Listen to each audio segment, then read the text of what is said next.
একদিন তোমারি নাম মসজিদে হবে এলান। একদিন তোমারি নাম মসজিদে হবে এলান। তৈরি থেকো, তৈরি রেখো কবরেরই সামান। একদিন তোমারি নাম মসজিদে হবে এলান। চোখেরই পলকে তুমি হতে পারো লাশ, চিরতরে বন্ধ হবে তোমারই নিঃশ্বাস। হবে এলান তোমারই নাম মসজিদের মাইকে, বাড়িওয়ালা নাই রে বাড়ি, নাই রে দুনিয়াতে। বাড়িওয়ালা নাই রে বাড়ি, নাই রে দুনিয়াতে।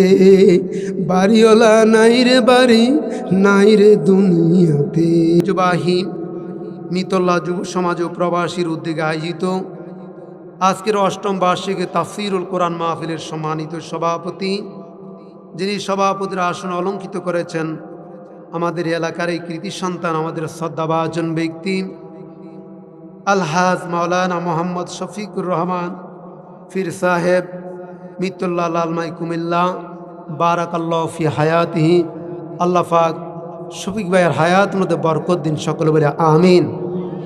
আজকের মাহফিলের প্রধান মেহমান মাওলানা ইয়াসিন আরাফাত, যিনি আগামী আমাদের নির্বাচনী সংসদের পদপ্রার্থী। আল্লাহ পাক ওনার হায়াতের মধ্যে বরকত দিন, সকলে বলে আমিন। বিশেষ মেহমান হিসেবে যিনি আছেন মাওলানা আব্দুল নূর আমির, নালমাই উপজেলা, বাংলাদেশ জামাত ইসলামী। আরও আছেন জনাব Mohammad Idris Ali Shahin, income tax practitioner officer, জাতীয় রাজস্ব বোর্ড সহ এখানে অনেক অতিথিবৃন্দ আছেন। বিশেষ করে সময়ের স্বল্পতার কারণে অনেক নাম বলা অসম্ভব, সেজন্য আনা মোতাসিফুন, আমি দুঃখিত।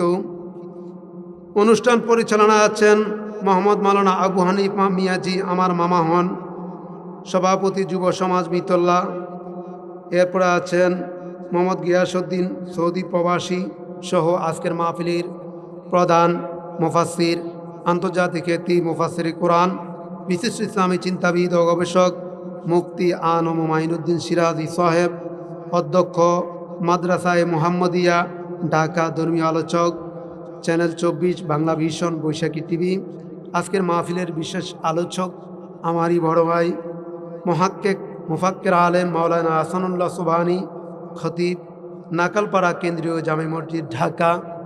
মাগরিবের পর থেকে যিনি তাকরির করেছেন অত্যন্ত মুদাক্কিক মুফাক্কির আলেম আমারই ছোট ভাই মাওলানা তানভীরুল আলিম নোমান, আরবি প্রভাষক, তানজিমুল উম্মাহ আলিম মাদ্রাসা, ঢাকা সহ আমাদের এই আয়োজক বিন্দু, বিশেষ করে আবুল কাশিম মিয়াজি সহ আমরা যারা মঞ্চে মাহফিল পরিচালনা করতেছেন, মাওলানা রাজাউল ভাই সহ মঞ্চ উপবিষ্ট হাজরাত উলামায়ে কেরাম, দিগার মুরব্বিয়ানে আজম, সুধী মণ্ডলী, আমার যুবক ভাইরা, মিতল্লার যুবক, বৃদ্ধ, ছোট ছোট শিশুরা সহ দূর দূরান্ত থেকে আগত মেহমানবৃন্দ, এলাকার গণ্যমান্য ব্যক্তিবর্গ, পর্দার অন্তরালী শ্রবণরতা শ্রদ্ধেয়া মা এবং বোনেরা, আসসালামু আলাইকুম ওয়া রাহমাতুল্লাহি তাআলা ওয়া বারাকাতুহু।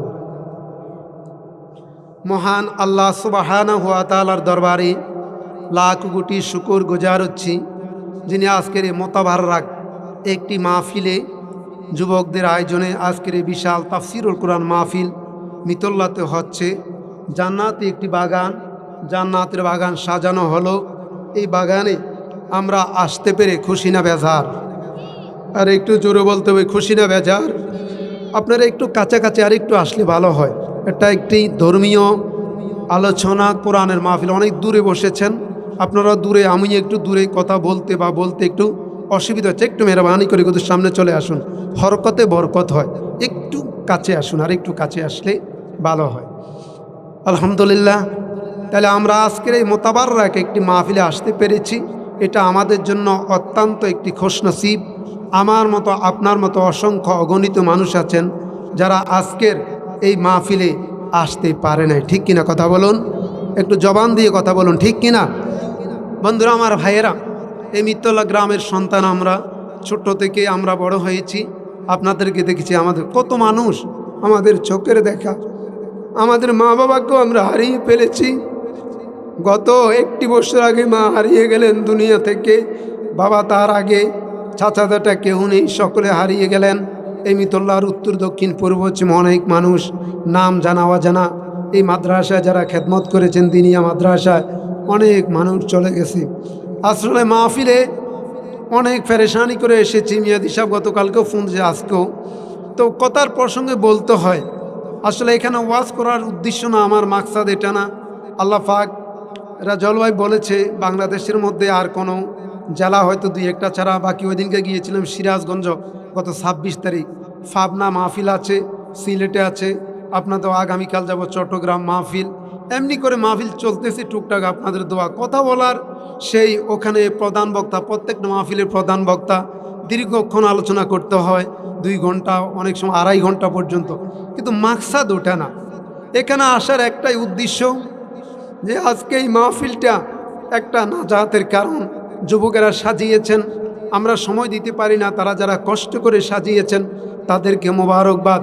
আজকে এই মাহফিলটা জিন্দা মুর্দা যারা আপনারা আছেন সকলের জন্য এটা একটা নাজাতের কারণ। বলুন আলহামদুলিল্লাহ। আমাদের সম্মানিত সভাপতি আজকের মাহফিলের, আমাদের কাছের মানুষ, আমাদের প্রিয় ভাই মাওলানা শফিকুর রহমান ফি সাহেব উপস্থিত, বলে আলহামদুলিল্লাহ।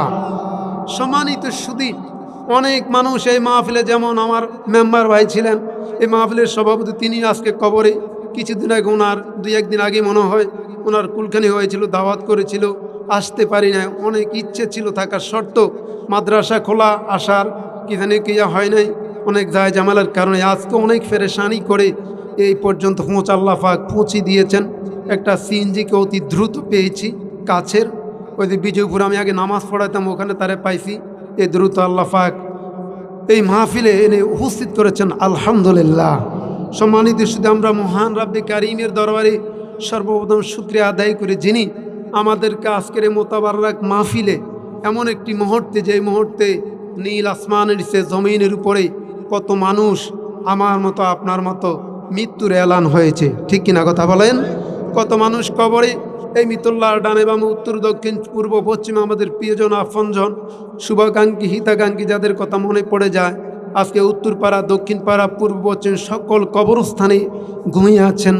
কত মানুষ আজকে হসপিটালের বেডে অসুস্থ, কত মানুষ আজকে রোগাক্রান্ত, কত মানুষ কত যায় ঝামেলায়।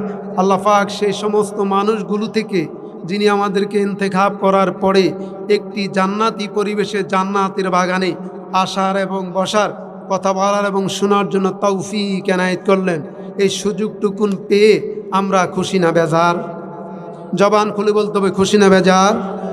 অনেক মানুষ বসেছেন, জবান দিয়ে একটু কথা বলতে হবে।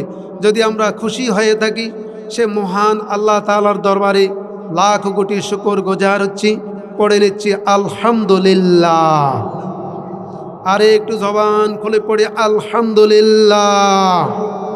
রব্বানা লাকাল হামদ হামদান কাসীরান তাইয়িবান মুবারাকান ফীহি, ইয়া রব্বি লাকাল হামদু কামা ইয়ামবাগি লিজালালি ওয়াজহিকা ওয়া আযীমি সুলতানি।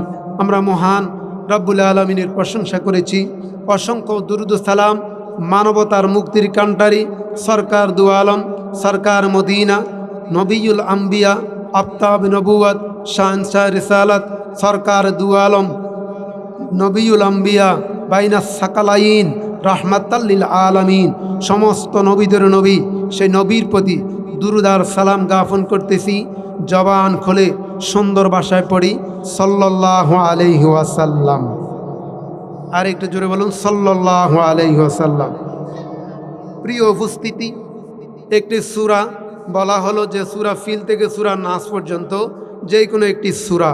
তা আমি নিজে বলেছি ঠিক আছে, যে আমি একটি সূরা নিয়েছি, সূরাতুল কুরাইশ। কোন সূরা? কোরআনুল কারীমের 106 নম্বর একটি সূরা, যার আয়াত সংখ্যা 4, রুকুর সংখ্যা 1। এই সূরা থেকে আমি একটি তেলাওয়াত করেছি। ইনশাআল্লাহ আমা তাওফিক ইল্লা বিল্লাহ, আল্লাহ পাক যদি তৌফিক এনায়েত করেন এর থেকে একটু কথা বলবো, বলি ইনশাআল্লাহ। এটা জোরে বলুন না, ইনশাআল্লাহ। বন্ধুরা আমার ভাইয়েরাম, আমার বাবাজিরাম, যে যেখান থেকে এসেছেন, বিশেষ করে আমার গ্রামবাসী, কিছুদিন আগে আমার ভাই একটা প্রোগ্রাম করেছিলেন বাংলা বাজার, আমি এখানে এসেছি। সাইয়েদনা হযরত সুলাইমান আলাইহিস সালাতু ওয়াস সালামের কথা মনে পড়ে গেল। এই যে ইনশাআল্লাহ এই শব্দটার ইস্তেমাল কোথায় ব্যবহার হয়? সাইয়েদনা নবী সুলাইমান আলাইহিস সালাতু ওয়াস সালামের 100 জন স্ত্রী ছিল। তিনি সকলের কাছে গিয়েছিলেন আর বলেছিলেন আমার 100টা সন্তান হবে। নবী আমার ডেকে বলে, কিয়ামতের ময়দানে আমি নবী সবচেয়ে গর্ব করব, অহংকার করব, কারণ মাকাসিরমুল উম্মাহ, আমার নবী বলেছেন আমার উম্মতের সংখ্যায় কিয়ামতের দিন বেশি হবে। জোরে জোরে বলুন সুবহানাল্লাহ। উম্মতের সংখ্যা আমার নবীর সবচেয়ে বেশি হবে। নবী কিয়ামতের দিন ফখর করে বলবেন এইগুলো সবগুলো আমার উম্মত। চিৎকার দিয়ে বলুন সুবহানাল্লাহ। বন্ধুরা আমার ভাইয়েরা, সুলাইমান নবী তার 100 জন স্ত্রীর কাছে গেলেন, সন্তান হবে 100টা, কিন্তু একটা সন্তানও কনসিভ হয় নাই। তিনি মালিককে ডাক দিলেন, আল্লাহকে ডেকে বললেন, মালিক আমার আল্লাহ, মালিক আল্লাহ, আমার কেন সন্তান হলো না? সন্তান কেন আমার স্ত্রী কনসিভ হলো না? স্ত্রীদের গর্ভে। আল্লাহ পাক বলেন, সুলাইমান পয়গম্বর, সন্তান দেওয়ার মালিককে? আল্লাহ তুমি। তাহলে সন্তান কেটা ভবিষ্যৎবাণী নয়? জি আল্লাহ। তাহলে ভবিষ্যতে যদি কোনো জিনিস হয় কি বলতে হয়? নবী সুলাইমান ডেকে বললেন, আল্লাহ, ইনশাআল্লাহ। তুমি তো এই শব্দটা ইস্তেমাল করো নাই, ব্যবহার করো নাই, যার কারণে তোমার একটি স্ত্রীর গর্ভে সন্তান কনসিভ হয় নাই। জোরে জোরে বলুন সুবহানাল্লাহ। তাহলে ভবিষ্যতে কোনো কাজ হলে আমরা বলবো ইনশাআল্লাহ। সুসংবাদ শুনলে আমরা বলবো আলহামদুলিল্লাহ। হঠাৎ করে কোনো জিনিস পাই আমরা বলবো সুবহানাল্লাহ। সুন্দর কোনো জিনিস দেখলে আমরা বলি মাগগুমা, গ্রামের ভাষা ও মাগ, এরকম করে বলি, ঠিক কিনা কথা বলুন না? সুন্দর একটা বাচ্চা, সুন্দর কোনো ক্ষেত খামার, সুন্দর কোনো পশু পাখি, সুন্দর কোনো মানুষ দেখলে আমরা বলবো মাশা আল্লাহ, মাশা আল্লাহ। কত সুন্দর করে আল্লাহ পাক তৈরি করে দিলেন। তাহলে আমরা সৃষ্টির মাঝে আশরাফুল মাখলুকাত মানুষ, আল্লাহ পাক প্রত্যেকটা মানুষকে সুন্দর করে সৃষ্টি করেছেন। জবান দিলেন, কর্ণনাসিকা, হাত, সব কিছুর মূলে স্বাস্থ্য, সুস্থ থাকা, এটা সবচেয়ে বড় নিয়ামত। জোরে বলেন সুবহানাল্লাহ।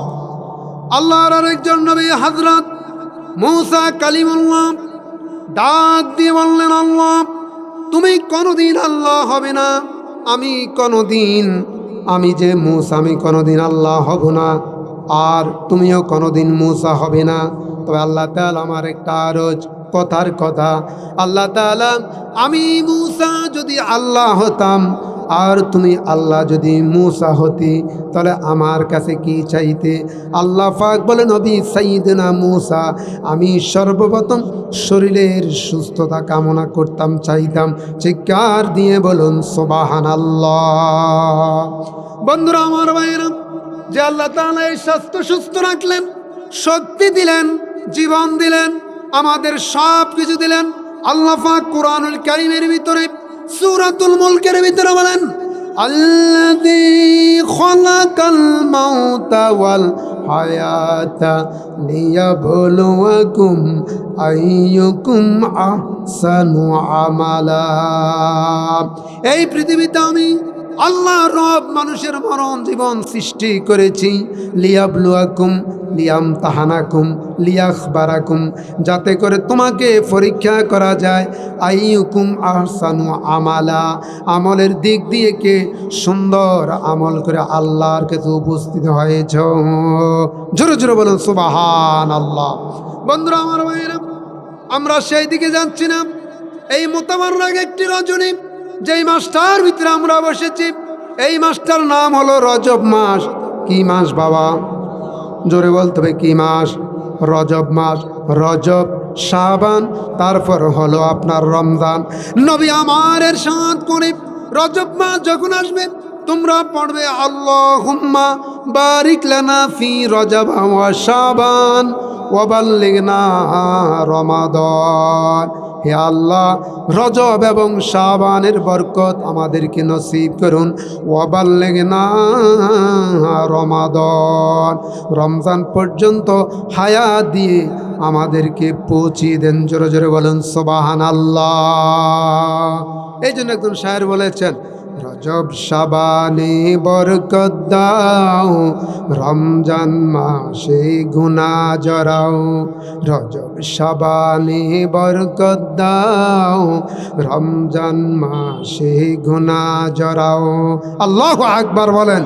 রজব শাবান মাস হলো উম্মতের উপর রহমতের মাস। নবী হাদিস শরীফের ভিতরে বলেছেন, আর রজব শাহরুল্লাহ, রজব হলো আল্লাহর মাস। ওয়া শাবানু শাহরি, শাবান মাস হলো আমি নবীর মাস। ওয়ার রমাদানু উম্মতি, আর রমজান মাস হলো আমার উম্মতের গুনার মাস। চিৎকার দিয়ে বলুন সুবহানাল্লাহ। বন্ধুরা আমার ভাইয়েরা, তো কুরআনুল কারীমের 106 নম্বর সূরা থেকে, সূরাতুল কুরাইশ থেকে আমি একটু তেলাওয়াত করেছি। আপনারা জানেন কুরাইশ এটা একটা বংশ, আমার নবীর জন্ম কুরাইশ বংশে। জোরে জোরে বলুন সুবহানাল্লাহ। কুরাইশ বংশ হলো সেরা বংশ। এই পৃথিবীতে যত বংশ আছে সব বংশের ভিতরে কলঙ্কের দাগ আছে। কিয়ামত পর্যন্ত একটা বংশের ভিতরে কলঙ্কের দাগ লাগবে না, কলঙ্ক লাগবে না, এটার মধ্যে তৌমত আসবে না। এই বংশটার নাম হলো কুরাইশ বংশ। চিৎকার দিয়ে বলুন সুবহানাল্লাহ। সেই বংশের ভিতরে আমার নবী জন্মগ্রহণ করলেন। সেই বংশের ভিতরে এই বংশের কেন এত মর্যাদা মানল? আর এই সূরার নামকরণ এই জন্য নেওয়া হলো বাবা, সূরার শুরুতেই কুরাইশ শব্দটা দেওয়া আছে। মুফাসসির কেরাম আল্লামা আলুসি রহমতুল্লাহ আলাই, যিনি তাফসীর রুহুল মানি লিখেছেন, আল্লামা সানিউল্লাহ ফানিপতি রহমতুল্লাহ আলাই, যিনি আপনার তাফসীরে মাদারি শরীফ লিখেছেন, আল্লামা কাশাফ জারুল্লাহ জামাকশরী, যিনি জার হয়ে গেল আল্লাহর, জামাকশরী তার নাম, জারুল্লাহ তার লকব পড়ে গেল আল্লাহর ঘরের মেহমান। তাই তিনিও তার তাফসীরে কাশাফের ভিতরে এই কথাটা লিখেছেন, কুরাইশ বংশ হলো সেরা বংশ। এই জন্য কুরাইশ আল্লাহ পাক কুরআনুল কারীমের ভিতরে বললেন, লিইলাফি কুরাইশ। কুরাইশদের আসক্তি আছে, অভ্যাস আছে তাদের কি করার জন্য, তারা ইলাফিহিম রিহলাতাশ শিতাই ওয়াস সাইফ, তাদের সফর করার, ভ্রমণ করার তারার অভ্যাস আছে। কখন? কোরআন সরাসরি এটা তর্জমা করেছে, এটা হলো রিহিলাতাশ শিতাই ওয়াস সাইফ, শীত এবং গ্রীষ্মকালে। শীতাউন মানে শীত, সাইফ মানে গ্রীষ্মকাল, গরমকাল। এই দুটা কাল তারা বেছে নিয়েছেন। আজকের এই সূরাটার মধ্যে শীত এবং গ্রীষ্মকালের কথা এখানে এসেছেন। কেন তারা এটা বেছে নিলেন? তখনকার সময় আল্লাহ পাক, তখনকার সময় থেকে নয়, আল্লাহ পাক কুরআনুল কারীমের ভিতরে বলেছেন, এই পৃথিবীতে আল্লাহ পাক একটি ঘর নির্মাণ করলেন, বাইতুল্লাহ শরীফ যাকে আমরা বলি। এই বাইতুল্লাহ শরীফ তারা খেদমত করতেন, কুরাইশ বংশের তারা, যার কারণে এই ঘরের খেদমতের কারণে আল্লাহ পাক তাদের মর্যাদা বেড়ে দিলেন। জোরে জোরে বলুন সুবহানাল্লাহ। বন্ধুরা আমার ভাইয়েরা, শরফুল মাকান ও শরফুল মাকিন, ও শরফুল মাকিন শরফুল মাকান, ব্যক্তির কারণে স্থানের মর্যাদা বেড়ে যায়, আবার স্থানের কারণে ব্যক্তির মর্যাদা বেড়ে যায়। মক্কাতুল মুকাররমা, মদিনাতুল মুনাওয়ারা, মক্কা একটি জায়গা, আমার রসুলের কারণে মক্কার নাম হয়ে গেল মুকাররমা, বাক্কা, বরকতময় ভূমি, বালাদে আমিন। এটার এমনি করে 13টা নাম দেওয়া আছে। জোরে বলুন সুবহানাল্লাহ। মক্কাকে উম্মুল কুরা বলা হয়। আপনার সৌদি আরবের জননী এমনি করে করে মদিনাতুল মুনাওয়ারা, মদিনার নাম মদিনা ছিল না, এটার নাম ছিল ইয়াসরিব। আমার নবীর টাচ লাগার কারণে, ছোঁয়া লাগার কারণে, আসার কারণে ওই মদিনাতুর নাম হলো মদিনাতুল মুনাওয়ারা অথবা মদিনাতুত তয়্যিবা। চিৎকার দিয়ে বলুন সুবহানাল্লাহ।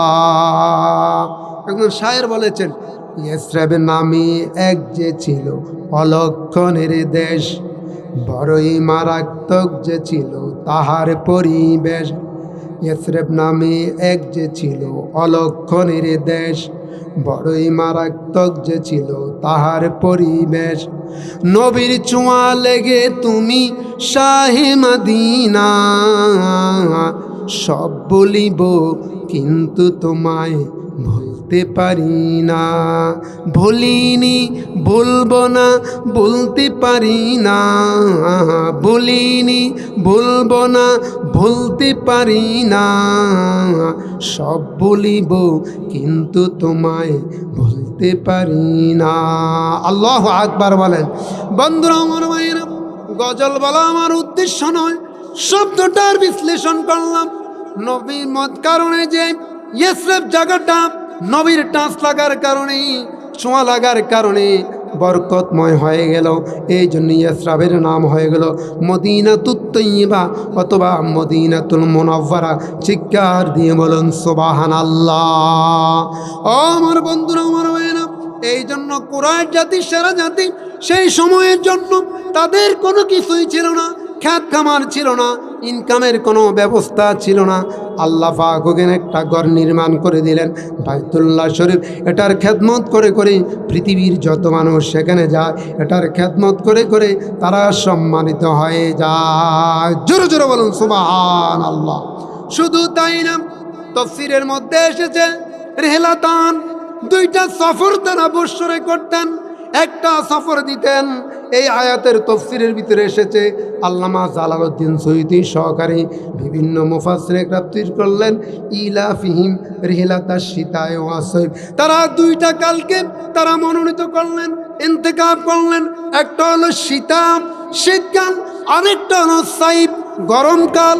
হাদিস শরীফ এবং তাফসীর প্রমাণ করেছে ওয়ায়ারহিলুনা ফিশ শীতায়ে ইলাল ইয়ামেন। তাফসীরের মধ্যে এসেছে যখন বেশি প্রচণ্ড শীত পড়ে তারা ইয়ামেনে সফর করতেন, কারণ শীতকালের সময়ে ইয়ামেনের আবহাওয়াটা উষ্ণ থাকে, গরম থাকে, যার কারণে তারা ইয়েমেনে শীতকালে সফর করত। চিৎকার দিয়ে বলুন সুবহানাল্লাহ। আমার ভাইয়েরা বন্ধুরা, ওয়াসাইফ আরেকটা বছরের আরেকটা সফর দিতেন অদ্যাবধি পর্যন্ত। মক্কাতে যারা আছেন, মিডল স্টাইলে যারা আছেন, তারা দেখবেন মক্কার মানুষগুলো প্রায় সফরেই থাকে, এই দেশ থেকে ওই দেশ, ওই দেশ থেকে ওই দেশ, তারা প্রায় সফরের মধ্যে সময় কাটান। তারা গরমকালে সফর করতেন, তাফসীরে প্রমাণ করেছে ওয়ায়ানহিলুনা ফিস সাইফে ইলা শাম। তারা গরমকালে শাম দেশে, ওখানে গরমকালে শাম দেশের আবহাওয়াগুলো হালকা ঠান্ডা থাকতো, যার কারণে বছরে দুইটা বার তারা দুই দেশে সফরে দিতেন। চিৎকার দিয়ে বলুন সুবহানাল্লাহ। যার কারণে কুরআনুল কারীমের ভিতরে আল্লাহ পাক দুইটা সফরের কালের কথা আনলেন, একটা হলো শীতকাল আর একটা হলো গরমকাল। ওই মক্কার মানুষগুলো, কুরাইশবাসীগুলো আল্লাহ পাক এত সম্পদ দিলেন, এত সম্মানিত করলেন, যার কারণে নবীর জন্মটাও কুরাইশ বংশ থেকে। জোরে জোরে বলুন সুবহানাল্লাহ। আর জোরে বলুন না সুবহানাল্লাহ।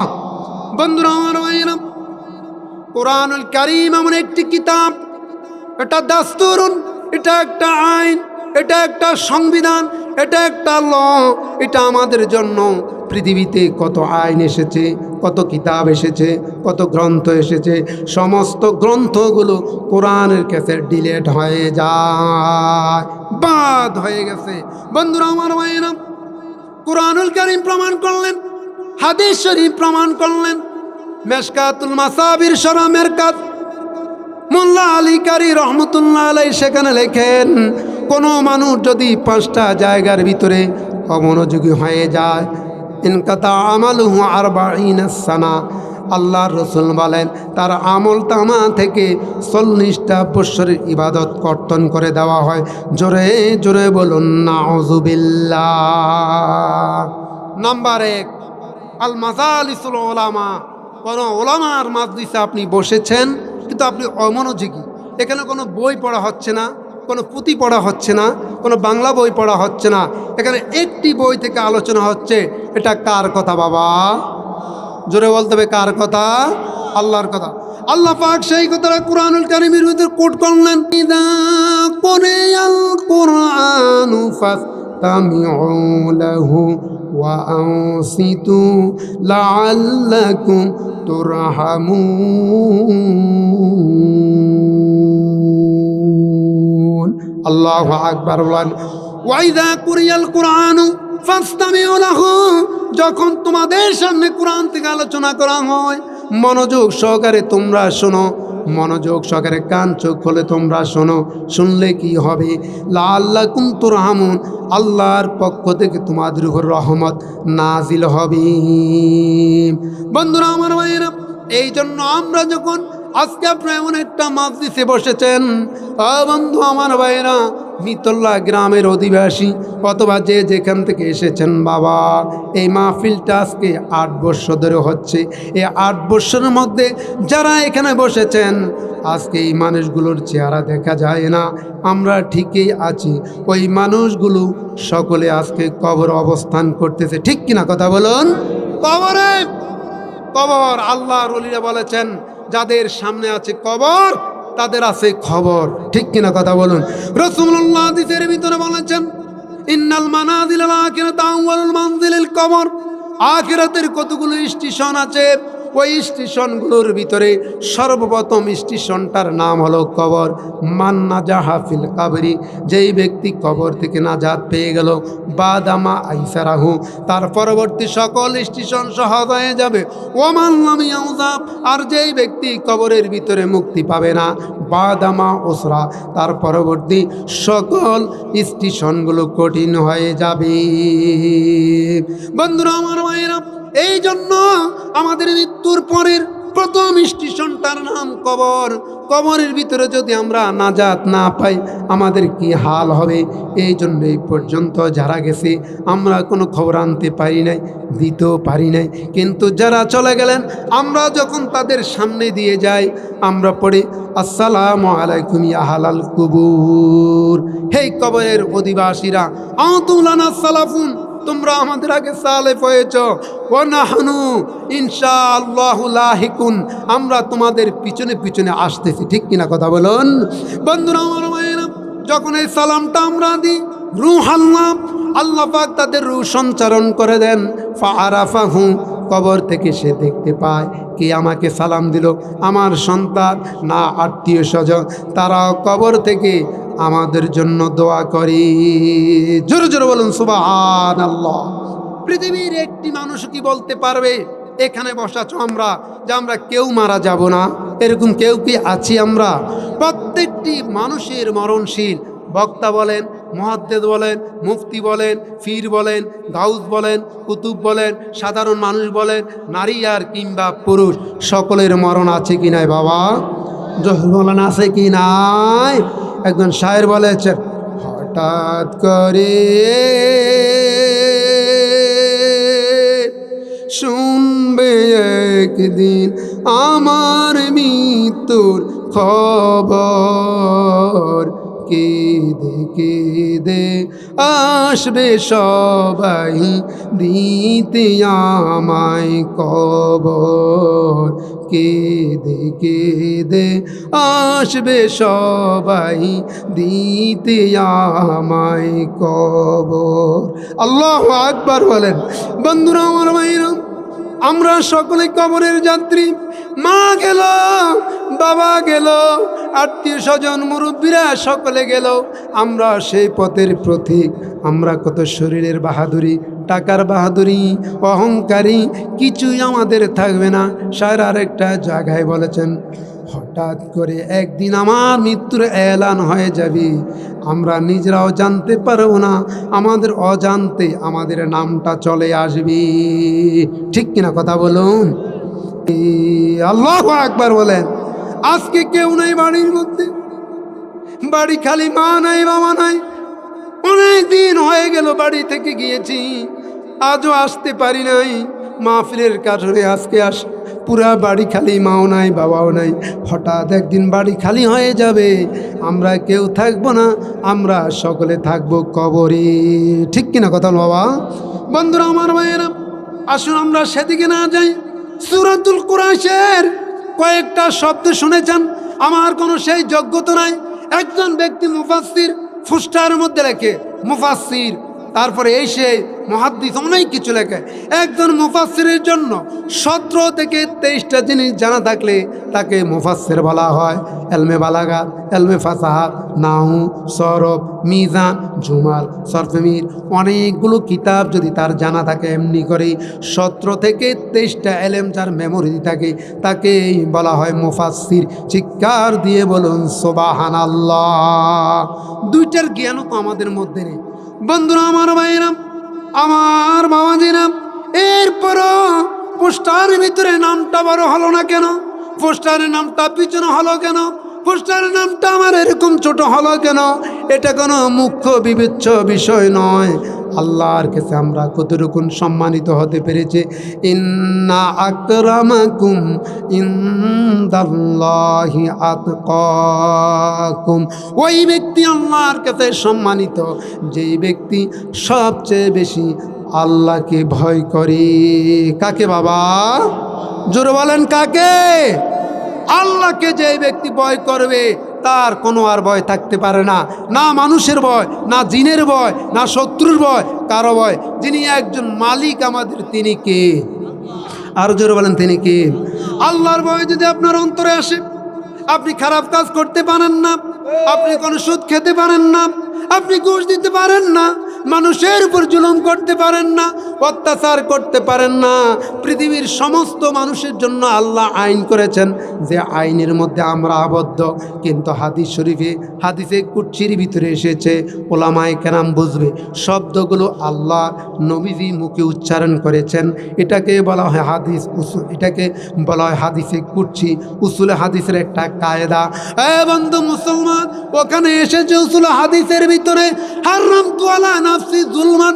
আল্লাহ পাক বলে, পৃথিবীর সমস্ত মানুষের জন্য আমি আইন করেছি, কিন্তু আমার জন্য কোনো আইন নেই। কিন্তু আমি রব আল্লাহ নিজের উপরে একটা আইন করে নিয়েছি। এই আইনটা হলো জুলুমের আইন। জুলুম করা যাবে না। আমি নিজে আল্লাহ জুলুম করি না, তোমরা জুলুম করবে না। তোমরা যদি জুলুম করো, ওয়ালা তুজলামুনা ফাতিলা, কিয়ামতের দিন জুলুমের বিচার, শক্ত বিচার হবে। আমি তুজলামুনা ফাতিলা, ফাতিল বলা হয় বালিকণা, উড়াই দিলে যেটা দেখা যায় না, ওটাকে কোরআনের ভাষায় হচ্ছে ফাতিল, যেটা চোখে মালুম করা যায় না। আল্লাহ পাক বলতেছে, কিয়ামতের দিন এই পরিমাণও আমি তোমাদের উপরে জুলুম করব না। জোরে জোরে বলুন সুবহানাল্লাহ। বন্ধুরা আমার ভাইরা, আজকে আপনার টাকা আছে বলে, ক্ষমতা আছে বলে, তরমুজ বাহিনী আছে বলে, শক্তি আছে বলে, দুনিয়ার আইনে আপনি পার পেয়ে গেল, আখিরাতের আইনে আল্লাহর আদালতে আপনার বিচার আছে কি নাই? কথা বলতে হবে, আছে কি নাই? আজকে মানুষ দিয়ে, সেনাবাহিনী দিয়ে, অথবা প্রশাসন দিয়ে আপনি পার পেয়ে গেলেন, সেই দিন আল্লাহর আদালতে আল্লাহ পাক নিজেই সূরা 3-এর ভিতরে বললেন, আলাইসাল্লাহু বিআহকামিল হাকিমিন, আমি কি বিচারক, বিকির বিচারক নই? আমার কি একটা এজলাস কায়েম হবে না? আমার কি একটা বিচারিক আদালত হবে না? সেই দিনকে আমি তোমার বিচার করব না। সেই দিন তোমার কি হবে? সেই দিন তুমি আল্লাহর কাছে কি জবাব দিবে? এই জন্য আল্লাহ পাক নবীর জবানে বলেছেন, হারামতু আলা নাফসি জুলমান, আমি জুলুম আইনটাকে আমার উপর হারাম করেছি। জোরে জোরে বলুন সুবহানাল্লাহ। বন্ধুরা আমার ভাইরা, এই জন্য আল্লাহ পাক আমাদেরকে শক্তি দিয়েছেন, এটা আমরা কখনো দেখাবো না। মুতাওয়াজিআন, বিনয়ী হতে হবে। মান রাফা মান তাওয়াজা লিল্লাহ রাফাহুল্লাহ। হাদিস শরীফের ভিতরে এসেছে, যে মানুষটা যত বেশি বিনয়ী হয়ে যায়, মুতাওয়াজিন হয়ে যায়, আল্লাহ পাক তার মর্যাদাকে বুলন্দ করে দেন। জোরে জোরে বলুন সুবহানাল্লাহ। আমার ভাইরা বন্ধুরা, সূরাতুল কুরাইশের পরবর্তী আয়াতে চলে যায়। আল্লাহ পাক বলেন, ফালিয়াবুদু রাব্ব হাযাল বাইত আল্লাযী আত'আমাহুম মিন জু' ওয়া আমানাহুম মিন খাউফ। আল্লাহু আকবার বলেন, আর জোরে বলে আল্লাহু আকবার। আল্লাহ পাক এখানে বলতেছেন ফালিয়াবুদু রাব্ব হাযাল বাইত, ফালিয়াবুদু। উলামায়ে কেরাম বুঝবেন, আমরা গায়েবের একটা শিখে নিলেন, আমর মানে আদেশ। ফালিয়াবুদু যাতে করে তারা ইবাদত করে, আনুগত্য করে, গোলামি করে, ইবাদত করে, দাসত্ব করে, আল্লাহ পাকের হুকুম পালন করে। ফালিয়াবুদু রব্বা হাযাল বাইত, ওই রবের, ওই মালিকের, যিনি তার সৃষ্টিকর্তা, যিনি তার জীবনদাতা, যিনি তার মরণদাতা, যিনি তাকে রিজিক দেন, যিনি তাকে ভালো রাখেন, যিনি তাকে শক্তি দেন, যিনি তাকে সব কিছু করেন, তিনি একজন। তিনি কে? আরো জোরে বলতে হবে, তিনি কে? এই জন্য আল্লাহ পাক তার ঘরের কসম দিয়ে বলতেছেন, তার ঘরের কথা বলতেছেন, ফালিয়াবুদু রাব্বা হাযাল বাইত। এই ঘরের মালিকের যারা ইবাদত করে, বন্দিগি করে, তাহলে কি হবে? তাফসীর এবং হাদিস প্রমাণ করেছে, আল্লাযী আত'আমাহুম মিন জু' ওয়া আমানাহুম মিন খাউফ।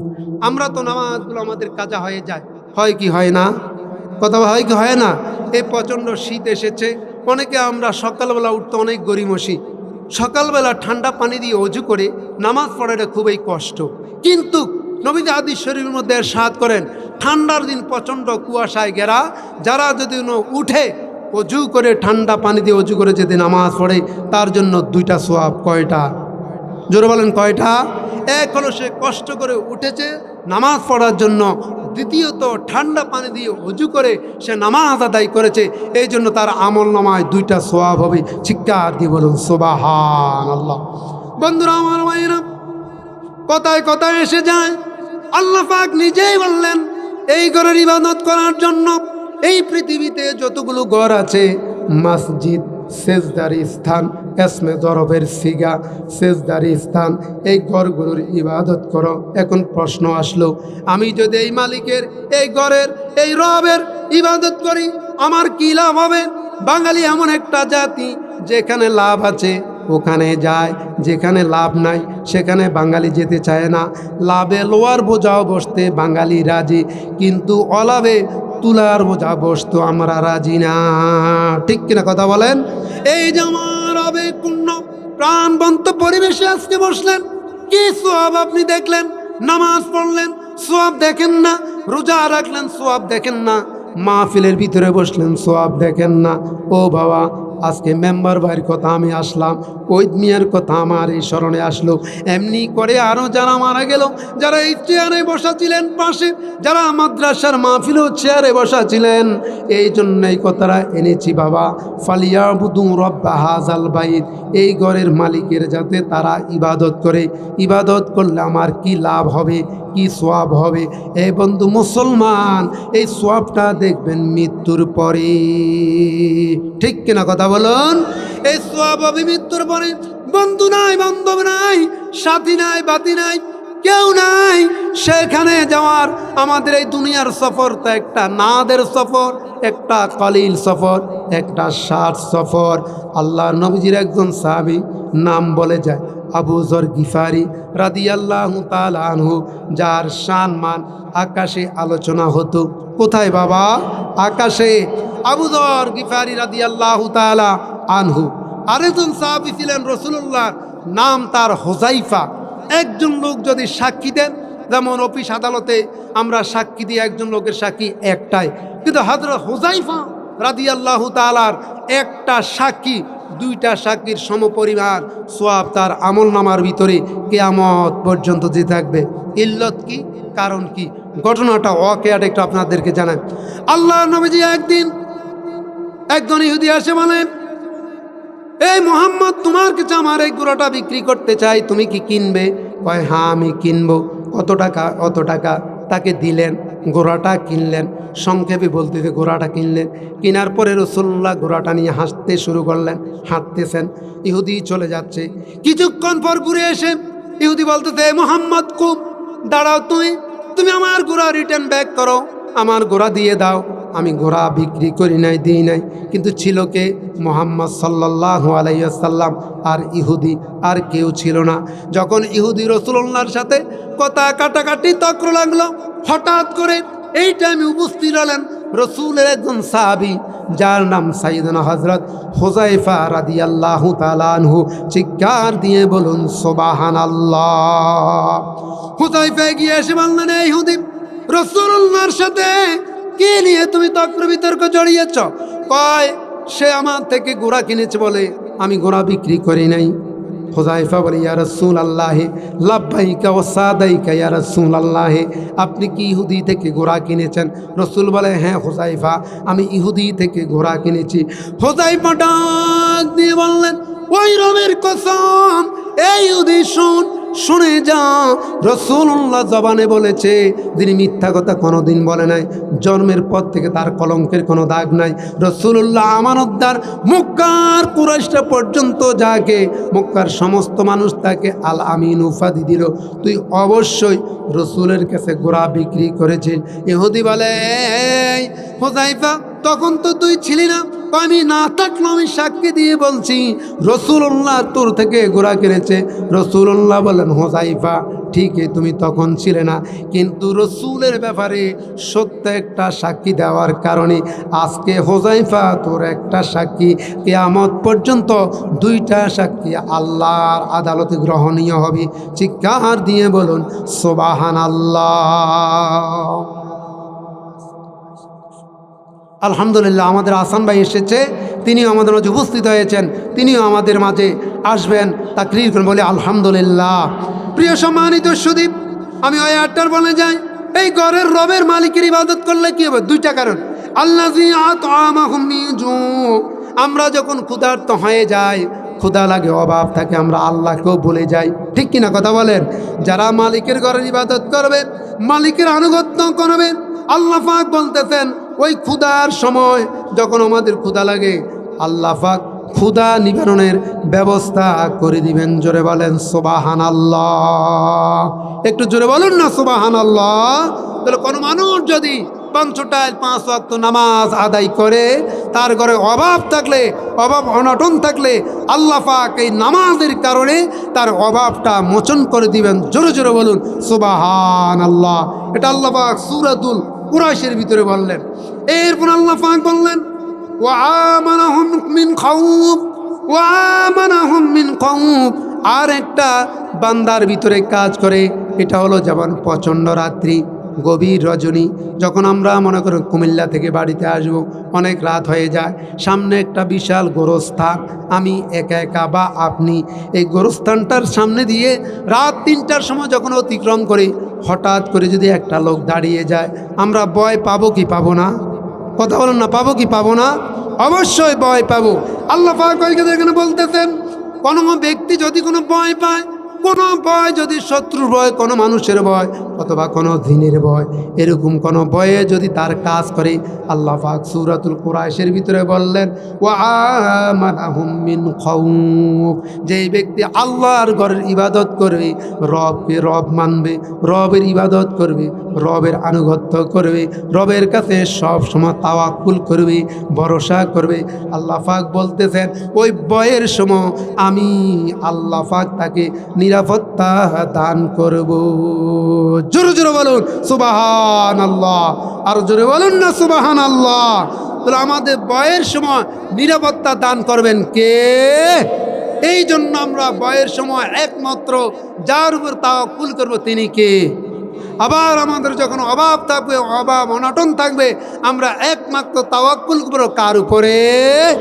আল্লাহর উপরে। আসুন আমরা এই মুক্তাসার সূরাতুল কুরাইশ থেকে যে আলোচনা শুনেছি, আমি সহকারে আল্লাহ পাক আমাদের সকলকে আমল করার তৌফিক এনায়েত করুন।